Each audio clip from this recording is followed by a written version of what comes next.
The sickly, sweet smell of cheap detergent and old paper was the first lie.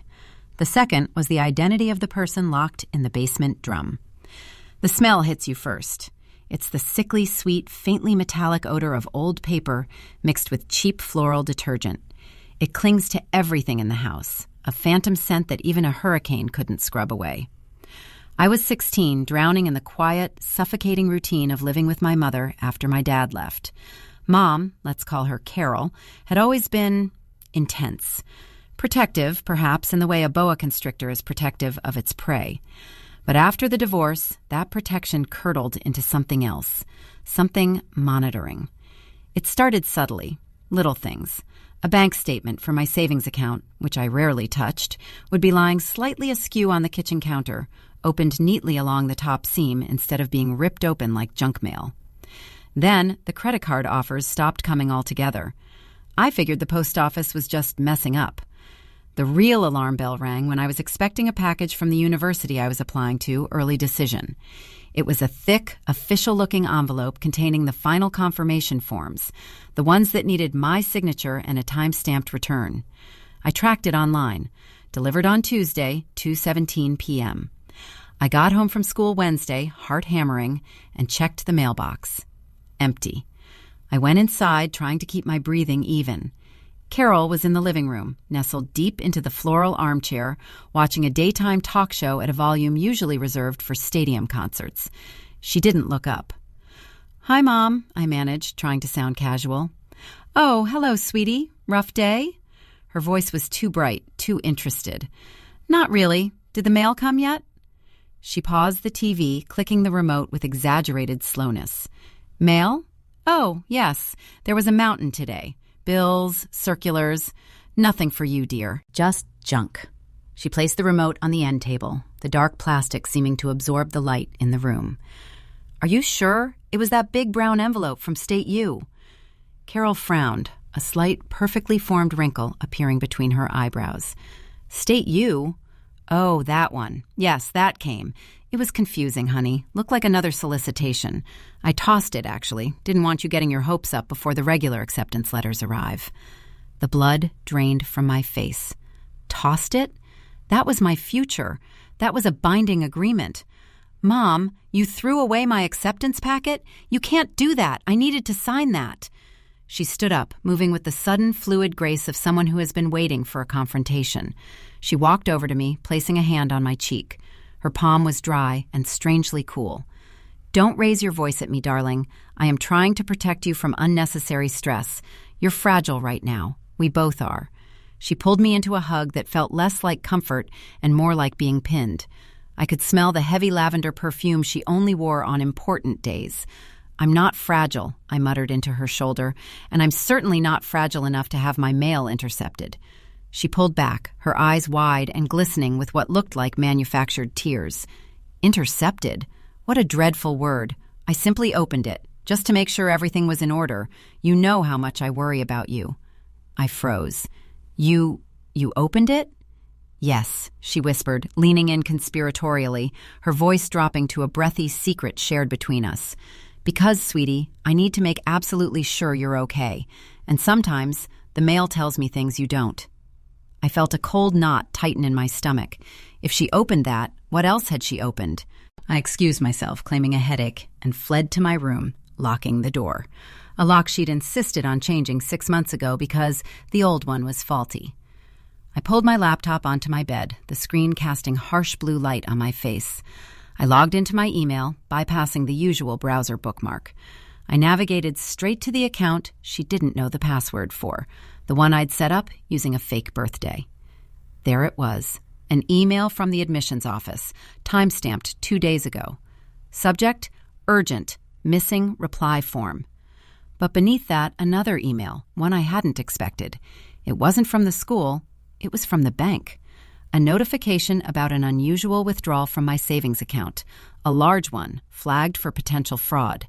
The date on the withdrawal transaction? The same day Mom said she tossed the acceptance letter. I clicked the notification, my hands shaking so badly I almost dropped the mouse. The screen loaded the transaction details. $5,000 withdrawn in cash from the local branch, authorized by a signature match verification. The signature on file for verification wasn't mine. It was Carol's precise, looping cursive. Suddenly, the bedroom door rattled violently. Carol wasn't knocking. She was testing the latch. "Honey, what are you doing in there? You've been quiet for too long. I think we need to talk about that bank statement. I saw the notification pop up on the shared family tablet when you logged in. Don't hide things from Mommy, or I won't know how to keep you safe." The rattling intensified, and I heard a soft click as she inserted something thin and metallic into the keyhole, something that definitely wasn't the key. The metallic scratch from the keyhole was agonizingly slow, each millimeter of progress sounding like a gunshot in the suddenly silent room. My heart hammered against my ribs, a frantic drum solo against the quiet dread pooling in my stomach. The shared family tablet, the one I thought I'd successfully hidden away in the bottom of my laundry hamper, had betrayed me. She wasn't just monitoring my paper trail. She was lurking in my digital shadows, too. "Don't make this harder than it needs to be, sweetie," Carol called through the solid oak, her voice shifting from manufactured concern to a low, predatory register. "That money was an investment. You needed a little cushion before you left, didn't you? A little seed money for your new life? I was just being proactive. You're welcome." Proactive. That's what she called grand larceny and mail fraud.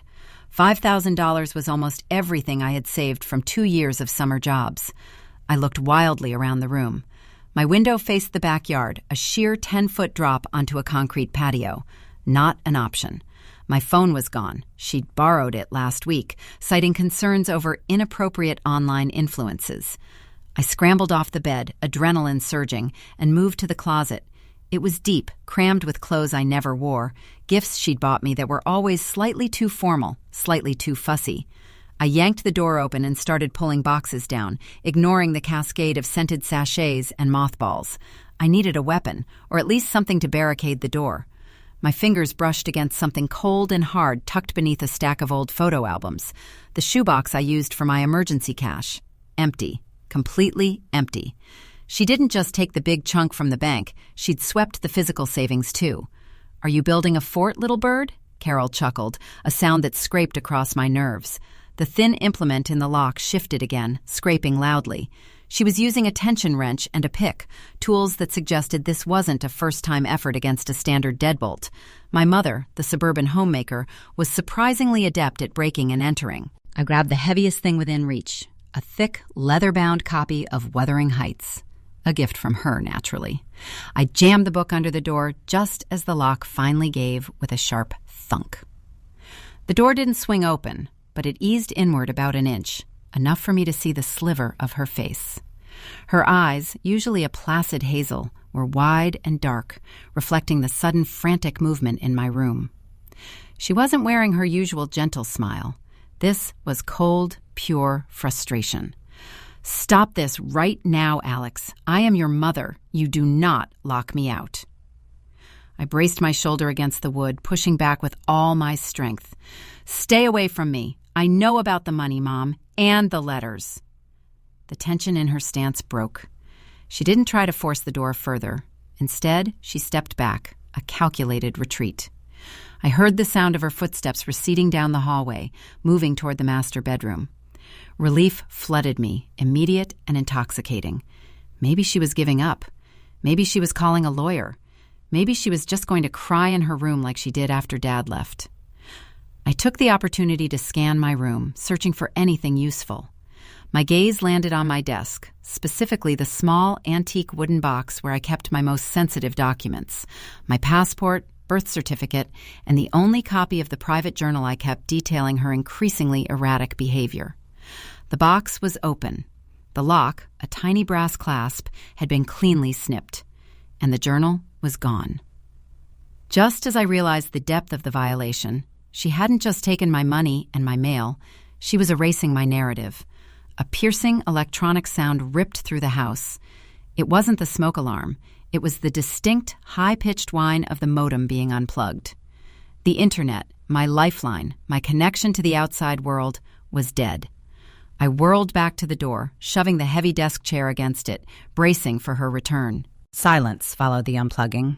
A thick, waiting silence that stretched taut between us. I backed away from the door, listening, straining to hear movement. Nothing. Then, the floorboards in the hall creaked again, but this time it was too slow, too heavy to be Carol. It sounded like she was dragging something.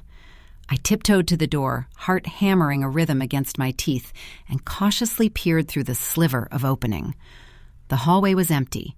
The only sound was a faint, rhythmic thump, thump coming from downstairs near the kitchen.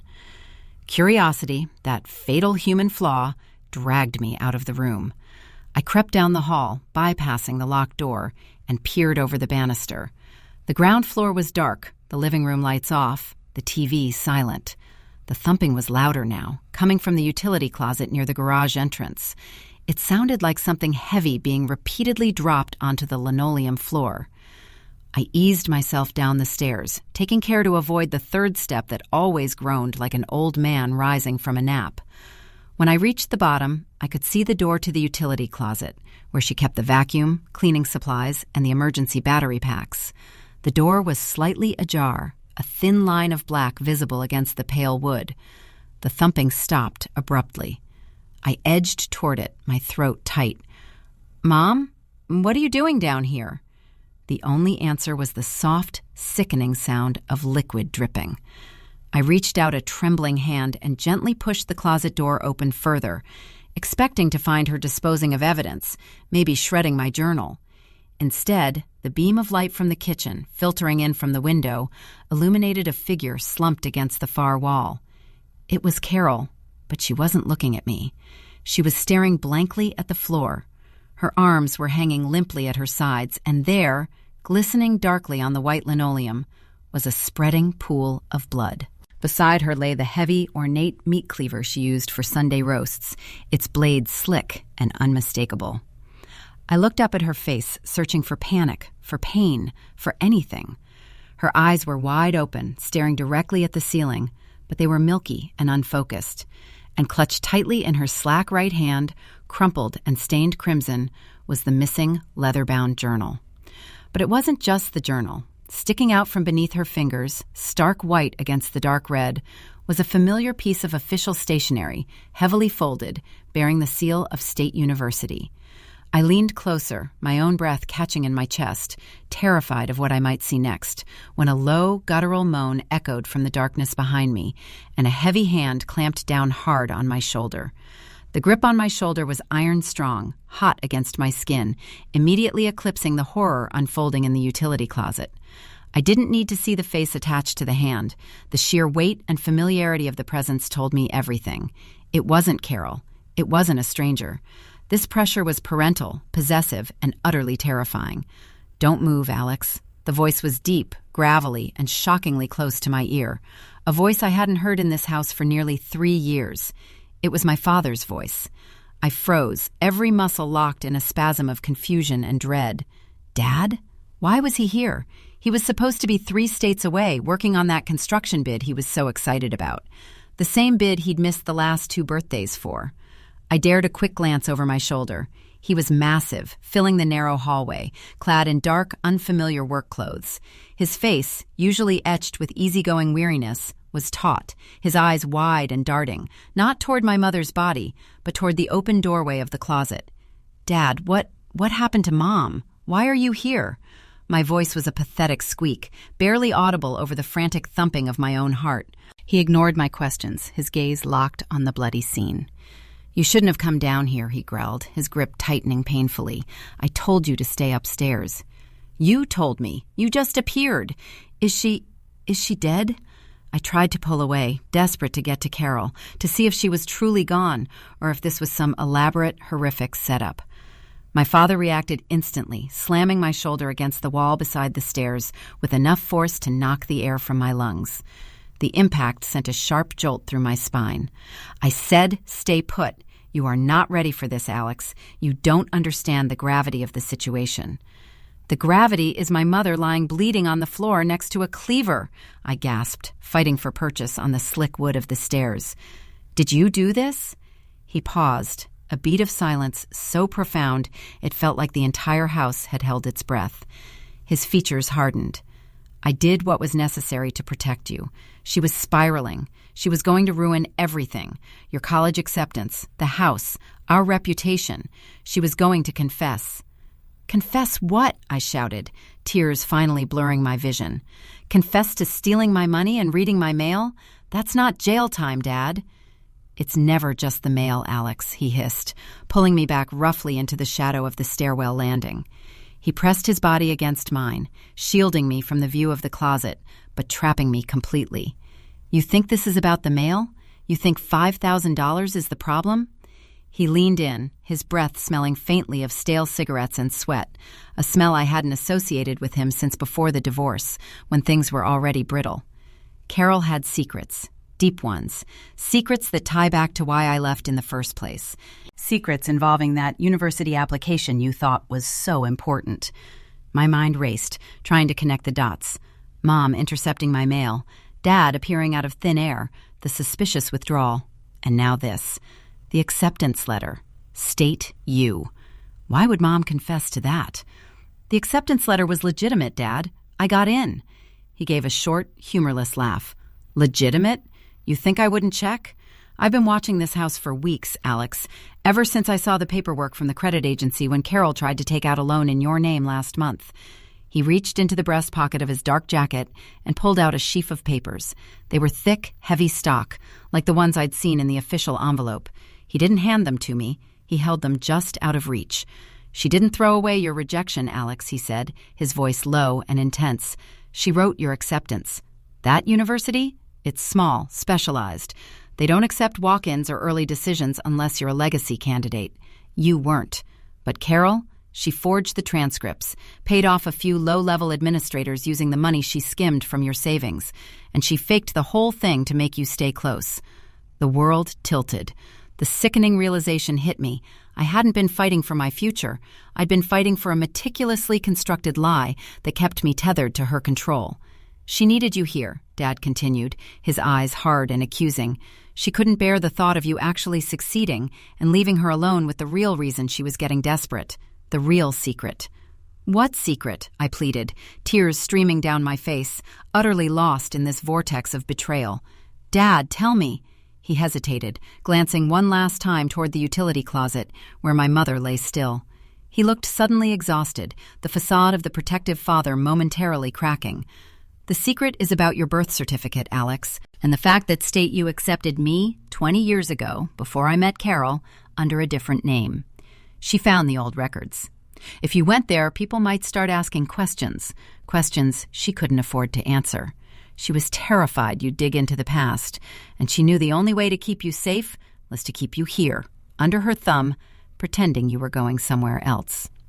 He shoved the forged documents into my chest, the paper momentarily blocking my breath. Now listen to me. We have to move fast. The police will be here as soon as the mailman notices the anomaly in her usual delivery pattern tomorrow morning. We have maybe 3 hours. You are going to pack one bag, just the essentials. I'm taking you out of here, but not to the college. We're going somewhere remote until I can figure out how to deal with this mess without involving the authorities. Do you understand?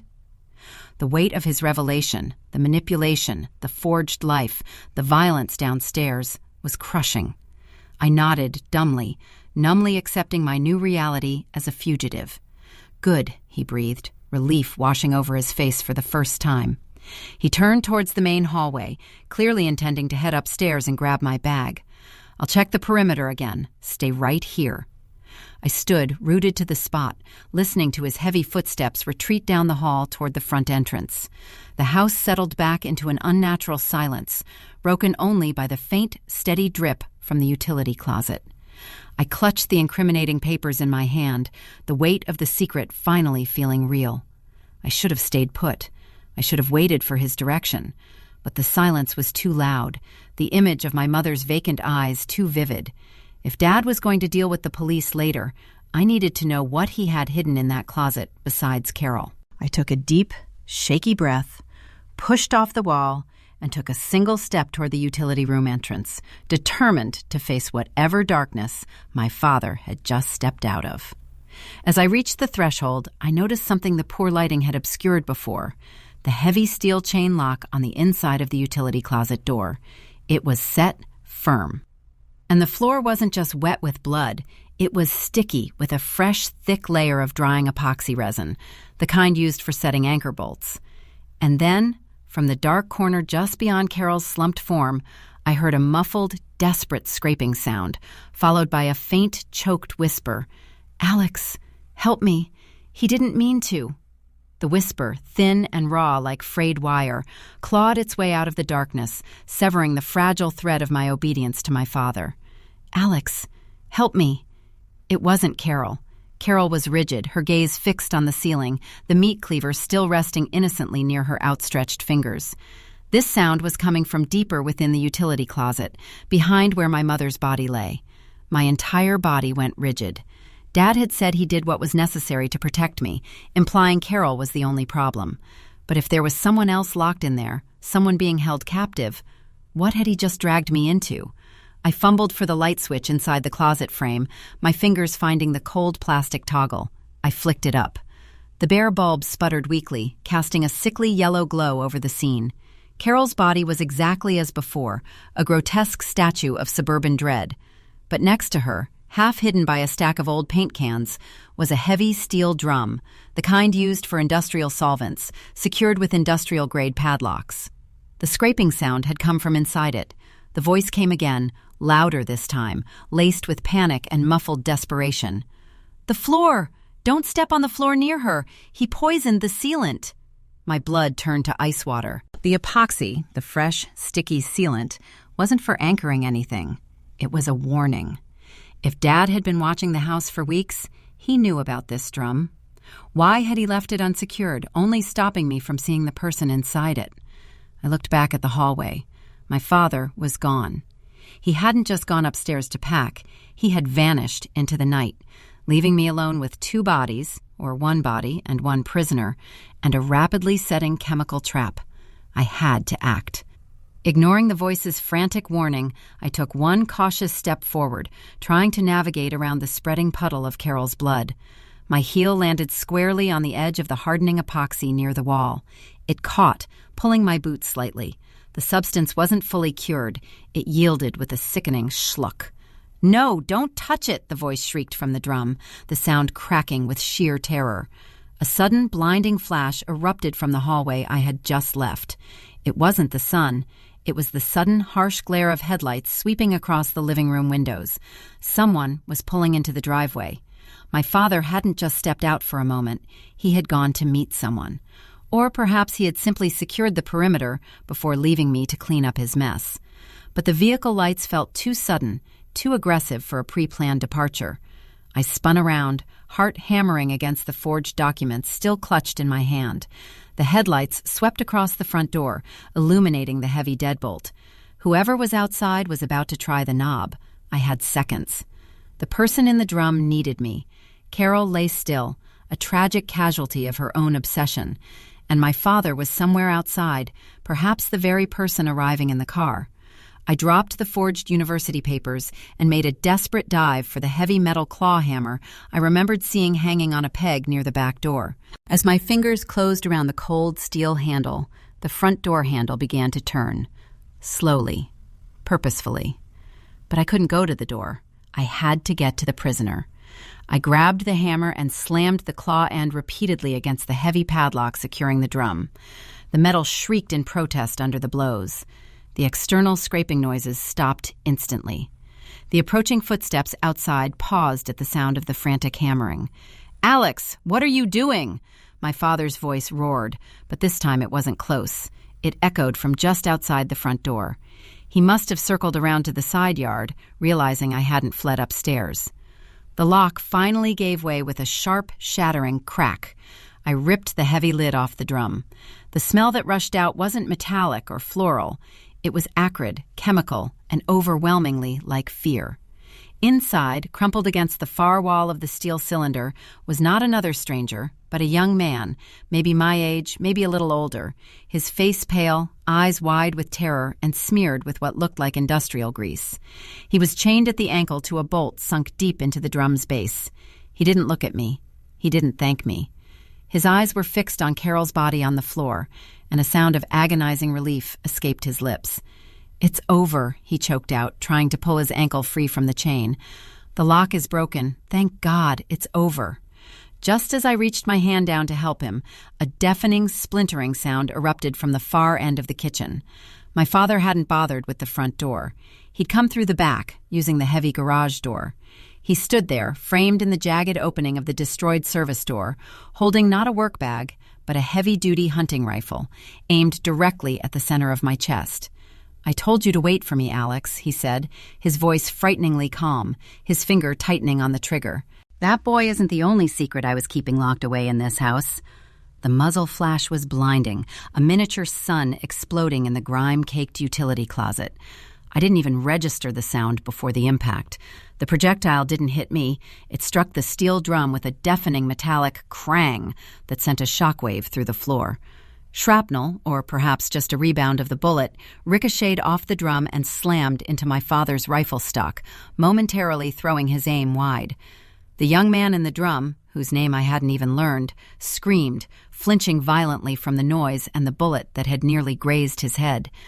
This was it, the nexus of all the lies. Mom's manufactured control, Dad's protective tyranny, the forged future, and the horrifying, locked-away reality. Instinct took over, honed by hours of suffocating tension. I didn't think about the rifle or my mother's body. I reacted to the immediate threat. I grabbed the hammer in my right hand and, using the still-wet toxic epoxy as a brief shield, I swung my body sideways, kicking out with my left leg toward the man chained to the floor. "Pull! Hard!" I yelled at the prisoner, who, despite his shock, reacted instantly, wrenching his ankle chain against the jagged remnants of the broken padlock. My father fired again, the second shot tearing into the stacked paint cans next to Carol's head.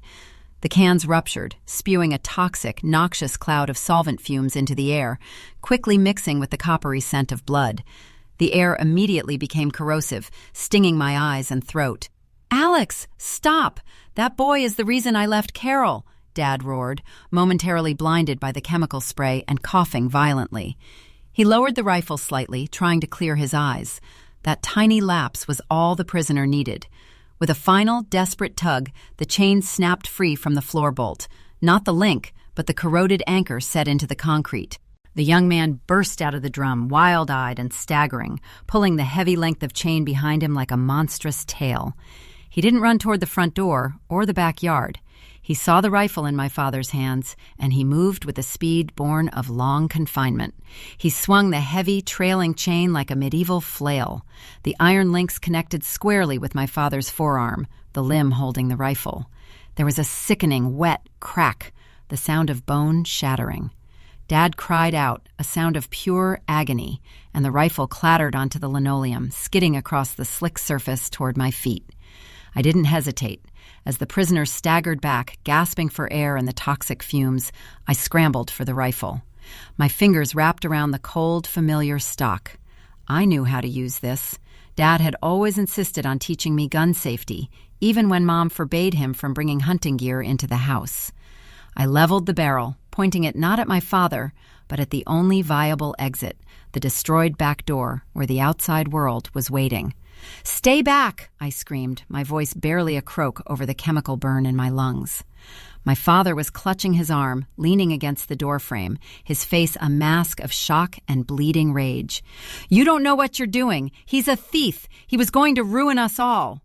"You call it theft?" I managed, my eyes tearing up uncontrollably from the fumes, trying desperately to focus the sights. "I call it getting away from a cage." The young man, breathing raggedly, looked up at me, confusion momentarily replacing the terror in his eyes. He was clearly expecting me to protect my father, the person who presumably just freed him. "Don't shoot him, Alex," the boy pleaded, stepping defensively in front of my father, positioning himself between the rifle and the man who had held him captive. "He said he was going to help me. He said he was taking me to the police." I stared, the rifle heavy and steady in my grip. My father, defeated, pale, and nursing a clearly broken arm, was looking at the boy with an expression of desperate, terrified pity. "He's lying, Alex," Dad whispered, his voice weak but laced with venom. "He was breaking in. He knew about Carol's money. He was coming for the journals, for the proof. Proof of what, Dad? I spat out, the question directed at both of them, the air thick with poison. Proof that you are all deeply insane? I lowered the rifle just an inch, focusing on the boy now. Who are you? Why were you locked in a drum in our closet? The boy slumped against the door jamb, the chain dangling uselessly from his ankle. He looked at Carol one last time, a look of profound, sad recognition crossing his face. My name is Mark, he said, his voice gaining a flicker of strength. I was Carol's son. From before you were born, Alex. She told everyone I died in a fire years ago. She kept me locked down here for the last 7 years, waiting for the right moment to introduce me to you, making sure you never suspected you weren't the only child.